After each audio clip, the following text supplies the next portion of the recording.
The World Health Organization now says there's a possibility, a potential risk. Radiation from cell phones could cause cancer. Turns out participants in the study who used a cell phone for 10 years or more had doubled the rate of brain glioma, a type of tumor. And keep in mind, cell phone use in the United States has only been popular for around 15 years. After several minutes, that it really starts causing DNA problems. It even heats the brain. What microwave radiation does, in the most simplistic term, is very similar to what happens to your food. When you put your food in a microwave oven, it's essentially cooking the brain. If you've ever put a cell phone to your ear, you should listen to what neurosurgeon Dr. Keith Black has to say. There's no way to say that cell phone use is safe. I think that the public has a right to know that there could be a potential risk. Environmental factors take decades to see their effect, not a few years. So if it may take decades to get a clearer answer, what can we say about cell phone safety now? All right, now tonight's top story, your lifeline to the world is being linked to cancer. This is the story that we have been talking about all day. Should we really be concerned about using our cell phones? Stephanie, what do you have to say? Well, Cherie, Jack, we've all wondered if our cell phones are passing radiation through our bodies. And tonight, the doctors we talked to confirm there's enough evidence. This is well recognized now as a possible risk to cancer. So the most vulnerable age group are going to be children, and more kids are using these cell phones. Tu showed us his computer model, which shows us how much radio frequency children can absorb. It's enough for Tu to realize consumers should be alerted and aware. In children, their skull is thinner, their scalp is thinner, so the microwave radiation can penetrate deeper into the brain of children and young adults. And their cells are dividing at a much faster rate, so the impact of the microwave radiation can be much larger. And here's something else that might surprise you. The cell manufacturers themselves actually advise against putting the cell phone right next to your head or really anywhere in your body.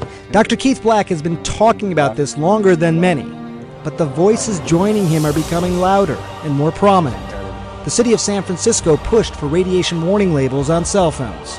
The head of a prominent cancer research institute sent a memo to all employees urging them to limit cell phone use because of possible risk of cancer.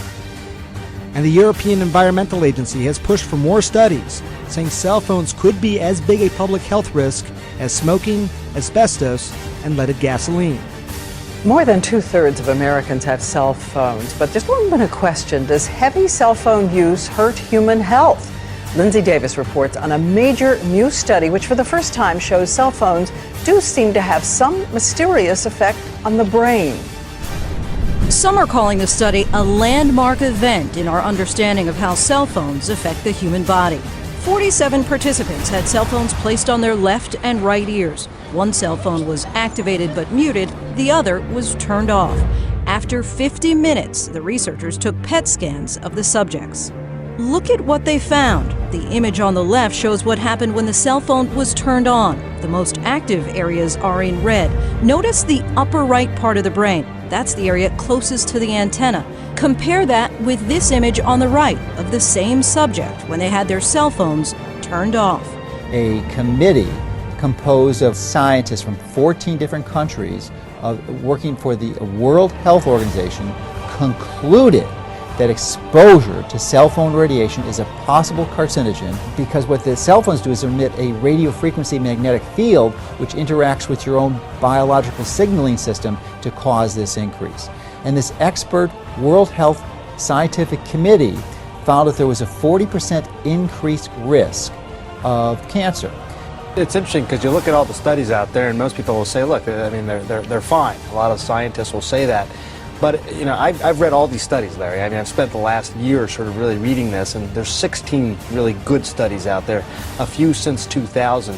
Most of them, if you really dissect it down, they really only follow the patients along for just a few years. And, you know, people use their cell phones for years and years, and kids start using them. They're going to use them their whole lifetime. Also, some of the studies say regular cell phone use is using it one time a week for 6 months. I mean, who uses a cell phone that little nowadays? So my point is this, that, you know, if you read the studies alone, they'll say they're safe. But if you start to say, well, look, wait a second, how about if it's 10 years? How about it's 20, 30, 40 years? We don't know yet. We don't know. And if you use your phone all the time, like people in the news business, they have a cell phone to the ear all the time. Is that really safe?